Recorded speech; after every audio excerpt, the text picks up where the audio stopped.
buen día, buenas tardes, buenas noches para quienes estén compartiendo con nosotros la introducción a nuestro próximo número del Boletín Ontaiken, que se llama Prácticas Esperanzadoras en Latinoamérica y consta de un número que es visual, que se compone a través de distintos videos, que son entrevistas a investigadoras, investigadores de distintas regiones de Latinoamérica.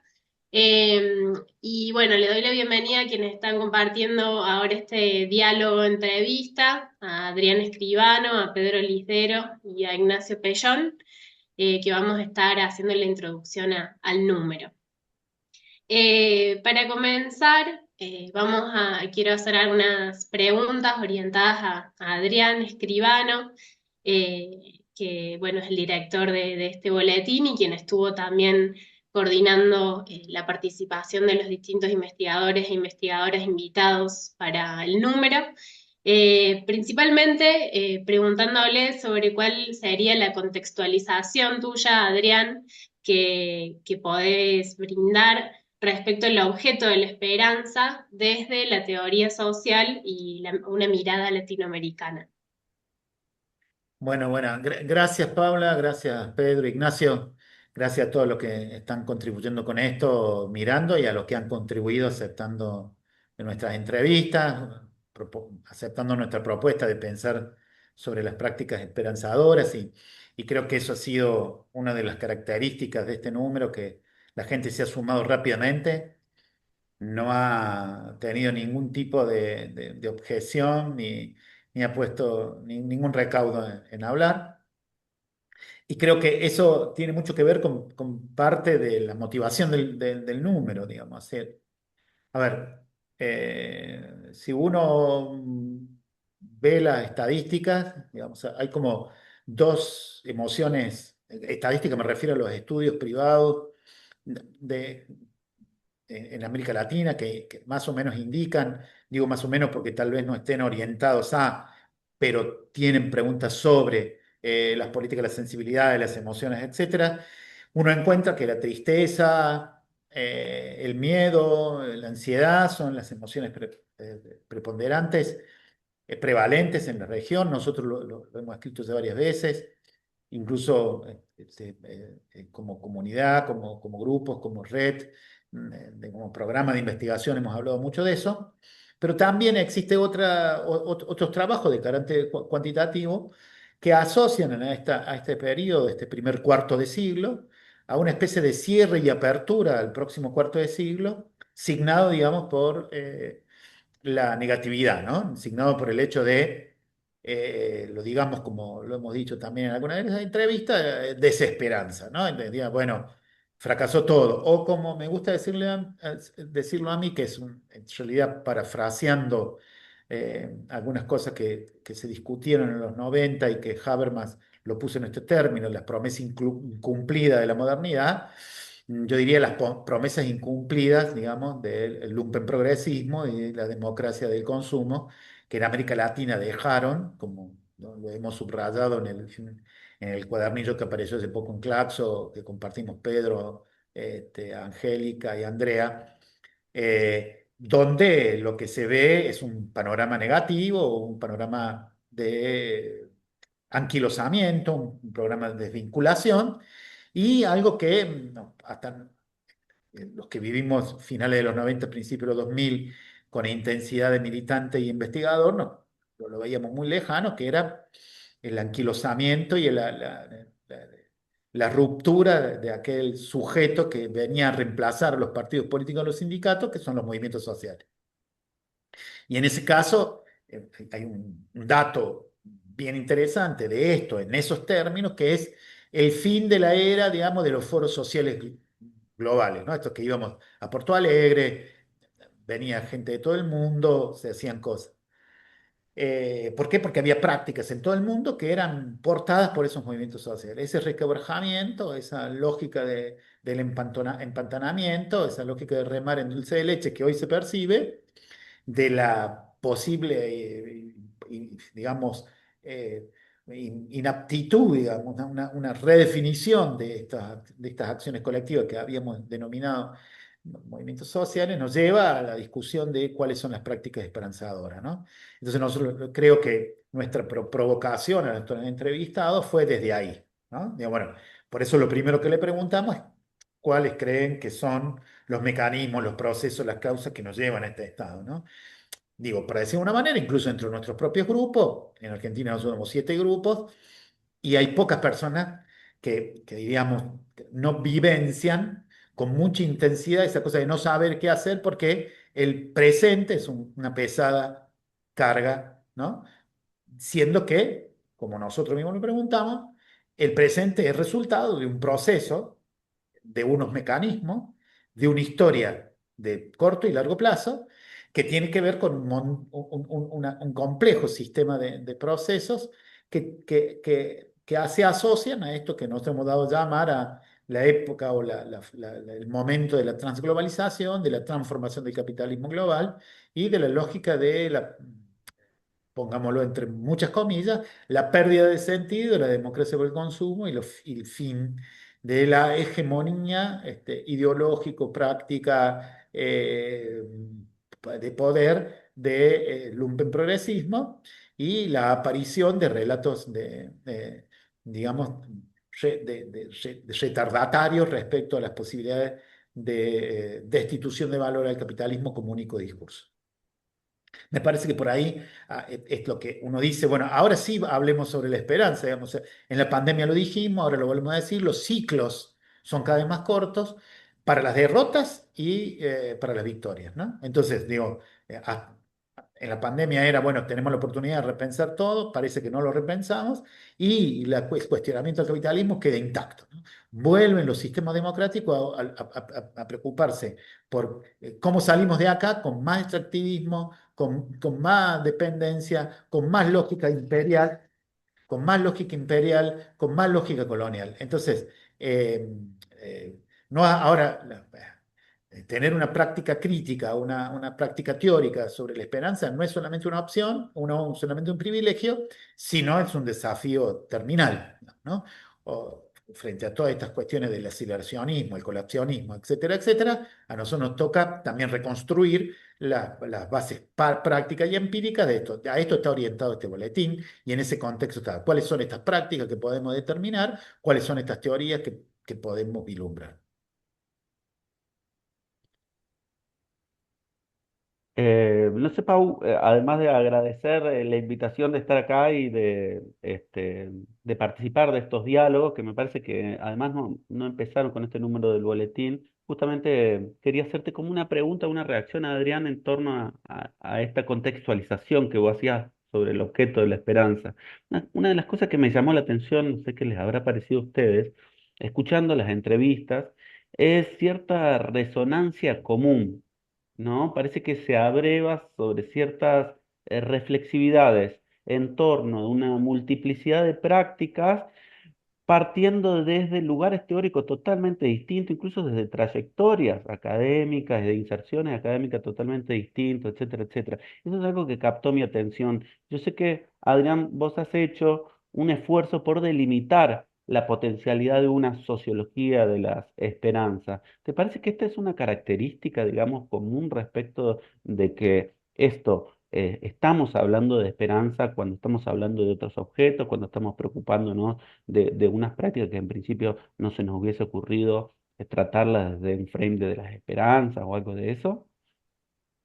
Sí, sí, claro, sí, claro. Creo que esto que voy a decir, nosotros, para traerlo como una práctica común, si te acordás donde sale el epílogo mío sobre la sociología de los cuerpos de la esperanza en el libro que publicamos con Figari en el 2009, a través de Claxo, nosotros hacíamos la primera vez, ofrecíamos la explicación de estos nuevos objetos sociológicos a partir de la tríada de la religión neocolonial y poníamos a la esperanza y a la felicidad como una práctica disruptiva, en realidad como una práctica intersticial, ¿no?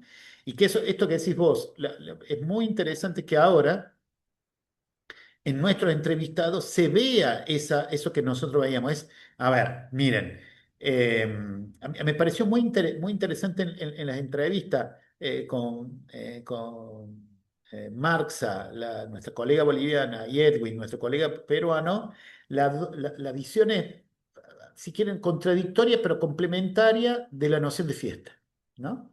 Es decir, Edwin nos invita a pensar la fiesta del altiplano como un momento intersticial, y Marxa nos hace reflexionar sobre que fiesta y manifestación en la calle no implica transformación, ¿no?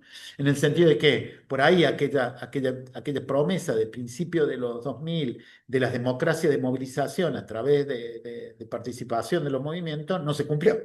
Entonces, medio como que eso hace que al compartir el diagnóstico de consenso nos vayamos acercando a esto que, como vos bien decís, nosotros estamos tratando de decir, miren, acá lo que sucede es que necesitamos repensar la revolución, la utopía, ¿no?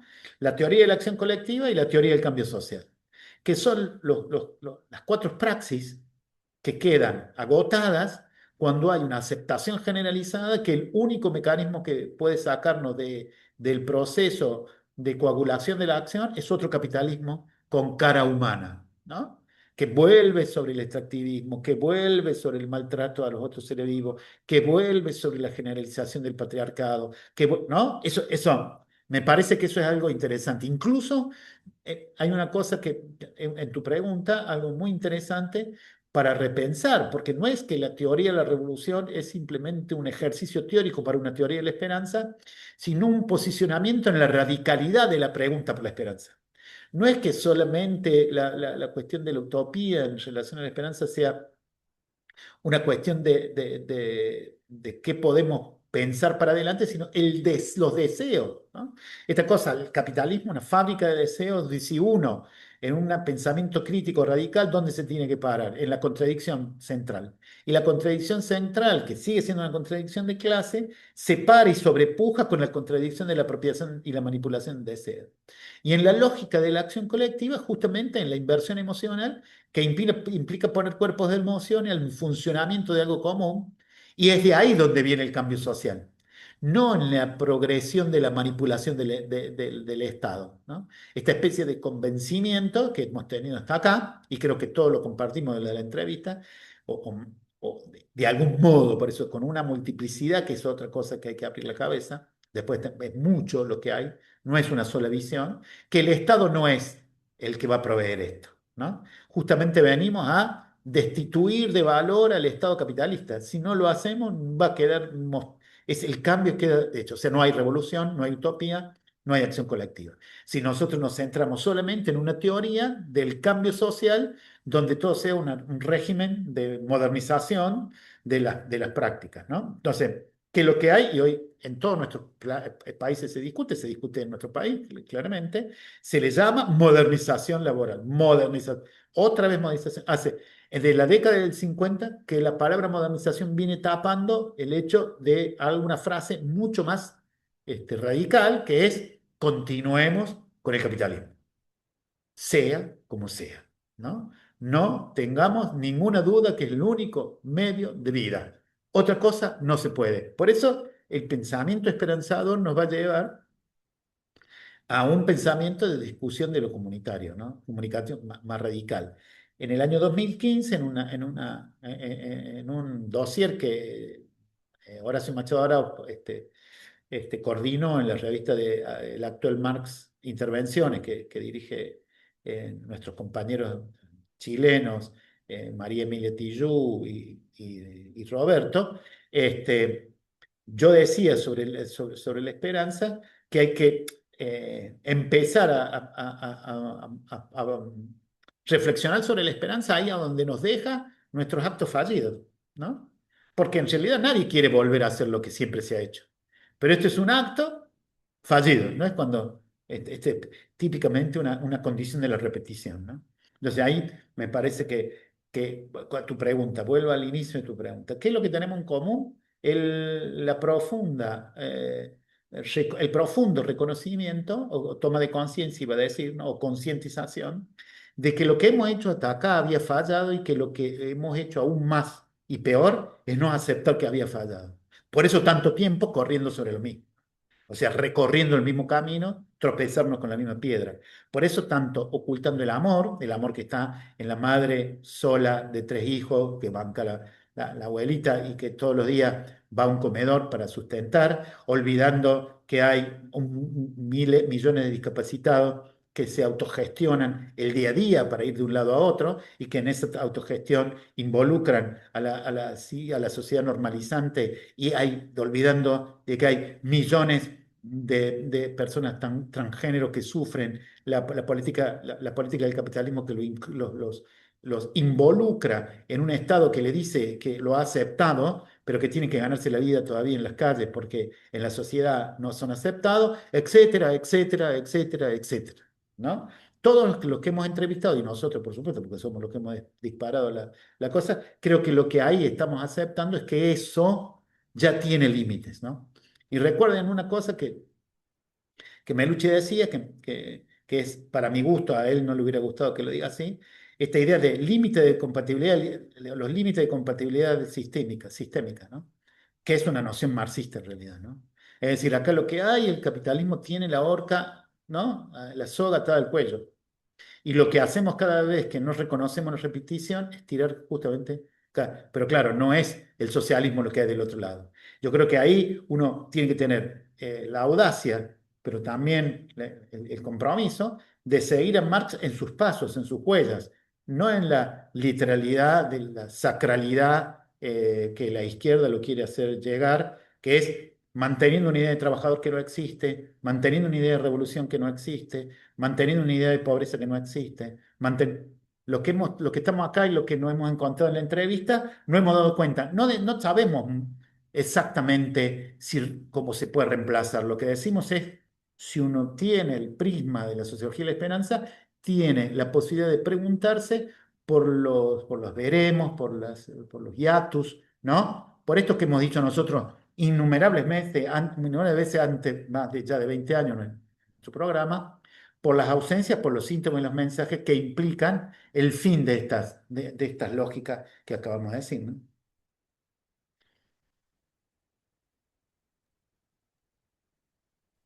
Bien, bueno, obviamente agradecer por poder participar de esta discusión, de esta conversación. Eh, sí me parece que mencionabas recién un poco, Adrián, esto de los tiempos de la esperanza. Eh, Sin duda que me parece que o por exceso o por ausentificación estamos en tiempos de esperanza.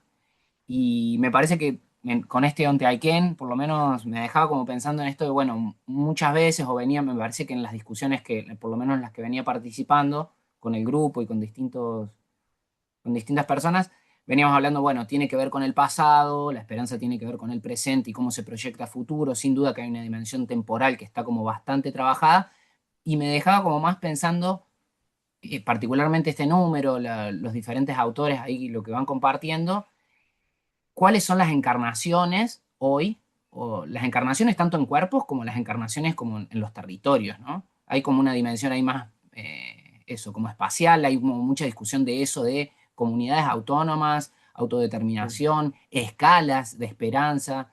¿Qué sensaciones o qué te dejó, qué impresiones tenés al respecto? Bueno, exactamente, Ignacio. Esta digamos, una de las entradas más interesantes que tiene este número, que da cuenta, creo que tu pregunta es importante porque da cuenta de esto. Tenemos que cambiar la pregunta por el sujeto revolucionario como uno solo. ¿Por qué? Porque no existe más el sujeto ese que al cual le dábamos ¿no? Le decimos, bueno, que es todo un poco, lo voy a decir como, ¿no? Era esta cosa del que hace la rational choice, ¿no? Es un juego que dice, bueno, ya lo van a hacer los otros, no lo hago yo, ¿no? Como hay un sujeto revolucionario, que haga él la revolución. No tengo que ver nada, conmigo no tiene que ver la revolución, bueno, ¿no? Ya la trataron de hacer con las balas, ahora no se puede más, y como no se puede más, ahora aceptemos, ¿no? Esta cosa de que me parece interesante que, y sobre todo en Argentina, ¿no? Hay una cosa de, bueno, por lo menos estos le quieren tirar algo a los pobres, ¿no? Tírenle en algo, ¿no? Como que, incluso en una especie de desoladora animalización de la pobreza y la miseria, ¿no? Decir, pero le tiran una cosa, ¿no? Tienen algo para moverse, la changa ya verá. La idea de changa es monumentalmente contradictoria, pero también es hacedora de fracasos, ¿verdad? Porque significa volver al otro, ¿no? En esto de que con vos hemos hablado muchas veces, que acá en la ciudad de Buenos Aires se ve mucho, en una nueva minería a cielo abierto, que es una minería urbana, que sale a buscarse la vida, ¿no? No solamente alimentos, mucha ropa, mucha destrucción de artículos, porque hay una articulación muy interesante de antes, ¿no? que tirabas un lavarropa y ¿quién lo podía? ¿Qué podía? Hay muchas partes de esa lavarropa que son desmanteladas por las personas que pasan al lado, ¿no? Bueno, entonces digo, así como los desocupados irrumpieron en el 2001 y constituyeron una nueva categoría, ¿por qué? Porque todavía estaba el capitalismo en un desarrollo. La idea de que hoy los desocupados no constituyan una categoría es porque no hay más empleo como todavía quedaba a principios de los 2000. Entonces, claro, yo creo que debemos apostar a las nuevas prácticas comunitarias. O sea, un situacionista diría, bueno, eso es más o menos lo que hemos querido hacer nosotros con esto, o también una persona que ha estado siempre en la idea del anarquismo, de alguna forma del anarquismo, también lo diría, pero en este sentido, en el sentido de lo cotidianamente autónomo. ¿Tá? Entonces ahí te van a aparecer otras cosas, otras prácticas que son, diríamos, de una forma muy arriesgada, absolutamente políticas, en el sentido del sujeto revolucionario, pero absolutamente revolucionarias en el sentido de aún tener algún comportamiento comunitario, ¿no? Entonces, como lo hemos visto en un montón de momentos. Nosotros lo dijimos en el 2010 como programa, publicamos El Purgatorio, ¿no? Miren, el subtítulo del Purgatorio habla ya de la esperanza y de las cosas que no se pudieron hacer en el subtítulo del libro. ¿Por qué? Porque lo que nosotros estamos diciendo, que en realidad muchos de las grabaciones que nos siguen a nosotros, la gente lo va a poder escuchar, es que retomar la intersticialidad de las prácticas implica reconocer cuáles comunidades están en el medio, en el between, in between, digamos, en el intermedio. Por eso son intersticiales, digamos, ¿no? Desde esto que he mencionado, el conjunto de chicas que se reúnen en una villa para hacer danza o no sé, ¿no? Cualquier otra actividad que parecería ser absolutamente apolítica, pero que terminan constituyéndose en objetos de transformación de energías vitales que frente a una inversión emocional se empiezan a plegar a otras prácticas más de carácter politizante, ¿no? Entonces creo que no hay respuesta para tu pregunta. La respuesta para tu pregunta es una respuesta que debería hacerse de un modo inductivo y de forma de observación de procesos comunitarios a largo plazo, ¿no? O sea, si uno quiere ver eso, a ver, acá hay una cuestión interesante, que no aceptemos el capital no significa que uno quiera hacerlo por buenas intenciones, sino que ya es imposible aceptarlo. La gente se da a sí mismo la capacidad de resolver el problema de alimentación, de salud, de cuidado, de educación, ¿no? De seguridad, porque el Estado, tal cual lo teníamos en la cabeza, incluso ese buen Estado que muchos tienen aún en la cabeza, no lo ha hecho, no lo hace más. ¿No? Es decir, esto no lo hace más, entonces la gente hace lo que el Estado no hace. Si la gente hace lo que el Estado no hace, no es el sujeto revolucionario que nosotros pensamos, pero ahí está el Estado, en lo que la gente hace. ¿Qué sucede en esto? Y con esto termino. Que todas estas prácticas también están enmarcadas por la mafia, la droga, la politicidad entendida como poder económico, etcétera. Entonces no es fácil, porque, ¿no? El reemplazo del Estado, después de las 6 de la tarde, en nuestros barrios más jodidos, ¿quién está?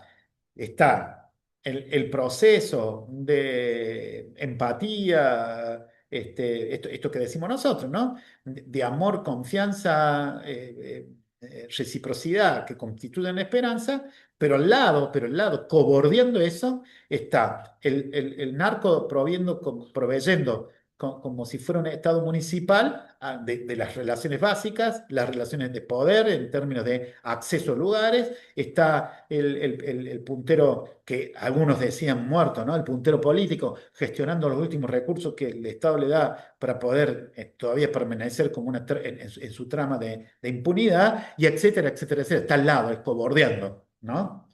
Pero no es que porque cobordee con eso no existe. No es que no debemos cancelarlo, ¿no? Está este otro lado. Entonces ahí como me parece que estaría dada la respuesta si uno empieza a ser crítico, la repetición de esa respuesta que venimos dando durante los últimos 40 años. Bien, bien. Gracias. Ignacio, ¿vas a decir algo? No, no. Bien, yo a modo de cierre, para preguntarte, Adrián, y respecto a, bueno, también teniendo en cuenta varias de las miradas que se pudieron conjugar en este número, es hacerte la pregunta sobre qué opinas vos y cuál es tu mirada sobre el lugar de la academia. También teniendo en cuenta que esta reconstrucción que hacemos del lugar de la esperanza, las prácticas y las encarnaciones de la esperanza, son a través de las miradas también teóricas, digamos, de distintos investigadoras, y sobre lo que vos también venís trabajando respecto a la escucha, cuál es el lugar que vos crees que tiene la academia como para dar cierre y apertura también a este número. Claro, sí, sí, gracias, Paula. Sí, sí, absolutamente. Bueno, podríamos decir muchas cosas que no hace falta que yo diga, solamente tengo que hacer indicaciones, señalar a Falborda, señalar a Paulo Freire, señalar digamos, a toda la lógica del compromiso de la educación popular, de la investigación a acción, de la configuración de las prácticas universitarias colaborativas, etcétera, etcétera, y esos son caminos que todavía tenemos que reinventar, ¿no? Porque, digamos, desde la academia hemos hablado mucho sobre estas prácticas, pero no lo hemos hecho adentro de la academia, ¿no? Esto es una de las cosas que suelo decir, en mis clases son sobre eso. Yo uso como motivador de las clases las emociones porque mi materia es sobre las emociones, pero tampoco nos tenemos que olvidar de que las emociones son parte integrante de la lógica cognitiva. Pero si hay una cosa para cerrar, es la frase que yo cito, incluso cito en el libro sobre la esperanza que Pedro aludió, la frase de Prudencia Ayala: conocer es poder, ¿no? Principio del siglo, mucho antes que Foucault, ¿no? Una señora que no había estudiado, que era autodidacta. Y eso es el poder de representarse el mundo con capacidad de que en esa representación ya hay una transformación, ¿no? Entonces, digamos, si lo decimos así muy rápidamente, uno no confía en que las estructuras científicas como el CONICET, el CONICIT, o etcétera, lleguen a emparentarse con las transformaciones sociales, pero sí lo que nosotros creemos es que en la disputa por ese conocimiento nosotros tengamos la oportunidad de compartir con la gente, ¿sí? Como lo dicen casi todas las entrevistas, ¿no? De compartir con la gente esta escucha. Entonces, creo que el rol es hacer silencio, ¿no? Hacer silencio porque los otros puedan hablar. ¿No? A ver, más allá de cualquier cosa que ustedes conocen, y seguramente los que están viendo, leyendo esto en Taiken, me conocen muy bien a mí, creo que el problema no es solo publicar, el problema es compartir, ¿no? No compartir las cuestiones de cosas abiertas y esos inventos que son buenos, no tengo nada que hacer, pero compartir en serio significaría darle la palabra al otro no como punto de partida y yo después cierro, sino creo como motivación a hacer una academia distinta, porque nuestras academias se están transformando. Así como no hay sujeto histórico de esos que ya hemos hablado, tampoco hay esa academia ideal, digamos, donde no. Ustedes, nosotros ya hemos publicado también aquello de el estudiante en situación de clase, ¿no? En el sentido de que el estudiante llega a nuestras aulas enclasado. Entonces nosotros estamos enclasados. Los que hemos perdido la brújula son los que hemos pasado todas las adversidades que se tienen que pasar para ser miembro de la academia, que es la condición sine qua non para alejarnos de lo real, ¿verdad? Entonces, si uno es crítico sobre eso, tal vez vuelva a escuchar y ponerse en el centro del conflicto y poder pensar qué significa que yo tenga privilegios hoy. Y desde ahí pensar eso, ¿no? Que cada vez que uno saca la tarjeta de crédito y paga, pensar que con el IVA de ese objeto que uno está consumiendo, eh, estamos financiando, ¿sí? O sea, estamos financiando nuestra propia actividad. Pero son los malos pobres que cuando abren algún paquete de algo que nosotros le hemos dado, lo están financiando. El Estado lo que genera con eso no es solamente una reproducción del sistema alimenticio, del sistema de control y concentración del comer, sino también una sustentación de la clase que puede hablar. Entonces, si nosotros, hasta que no hagamos una crítica enclasada de nuestra capacidad de decir algo más, como esto, somos mantenidos de las clases subalternas.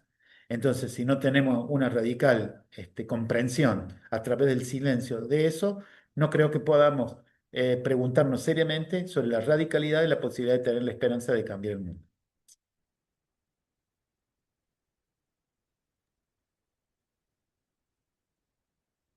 Bueno, muchas gracias, Adrián. Reitero el agradecimiento a Pedro, Lisdero, a Ignacio Pellón. Si alguien quiere hacer algún aporte más, si no, vamos por cierre a la introducción del próximo número. Invitamos a seguir las próximas entrevistas a investigadoras, investigadores y referentes de Latinoamérica. Gracias por la invitación y me quedo en la resonancia de estas aperturas. Invito a todos y a todas a escuchar a los colegas y las colegas que han compartido con nosotros la construcción colectiva de este boletín. Eso, gracias, la seguimos.